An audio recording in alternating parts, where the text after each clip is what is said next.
You are watching Omnis Protocol, and I'm Charles, also known as Omnis. What we're going to do today is what I'm calling the Captain America FAQ. So first thing I'm going to show you, Captain America throwing his shield at Red Skull. Pretty common thing, right? Of course Cap's going to throw his shield at Red Skull. But then you got a ricochet. You want to know, can you ricochet your shield into Black Widow because she has stealth, right? Because Captain America's rule says it ignores LOS in range. But that does not override her stealth ability. Stealth specifically says that if you are not within range 3, you cannot target her with an attack. Captain America is not within range 3 of her. That is different than whether or not she's in range of an attack. So definitely cannot ricochet into Black Widow if he is more than range 3 away. Pretty common question, but I figured I'd start off with some easy stuff. All right, so next up, we're going to talk about some cover shenanigans. So first off, let's have Thor throw his hammer at Loki. Again, this is a pretty common thing. I feel like Thor's going to throw his hammer at Loki. Range 5, Loki is within range 5, but he's got that dumpster right next to him. He's definitely within range 1 of the dumpster, and Thor is way more than range 2 away from him. So Loki is going to have cover from that dumpster. Awesome. I mean, Loki doesn't like taking damage as much as possible. But now let's throw in a little more complicated. I just figured start off with kind of the basics. Gets more complicated with Rocket.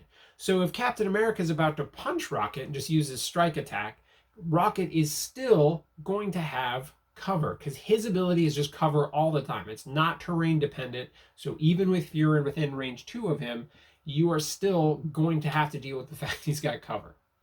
Now, if he's going to throw his shield at Rocket, the shield throw specifically says it ignores cover. That does not matter whether it's terrain benefit or from the special rule. You just straight up did not get cover against the shield because it defies physics. So simplify again, simplify some Rocket stuff. So let's go back to Captain America throwing his shield at Red Skull. Again, told you, we like doing this. And then we go for a ricochet into Loki. Loki's within range 4 of Red Skull, but then Loki decides to trickster away. So he's got that short move. Boom, no longer within range 4.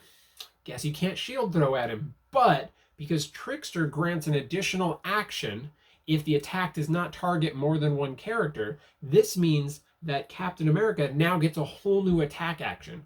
So that can be a really cool thing to try to play. You're like, hey, if you want to trickster away from this attack, you potentially are going to give me a whole nother attack action. So that can be a great way of getting damage onto Loki.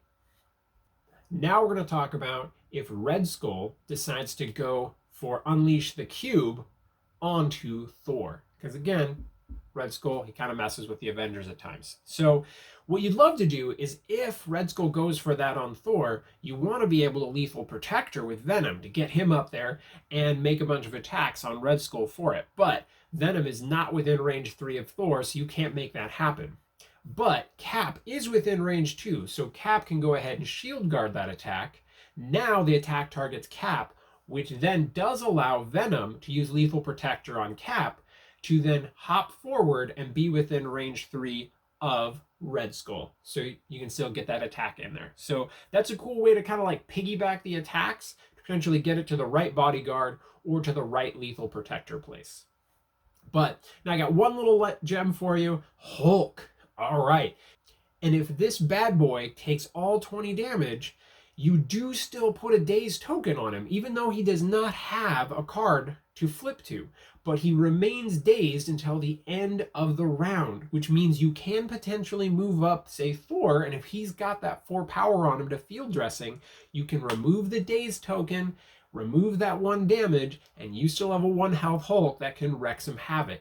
So keep in mind, just because Hulk does not have a injured side does not mean he does not get dazed. So, all right, well, I hope this FAQ helped you. So go out, play some Marvel Crisis Protocol. But man, the game is OP.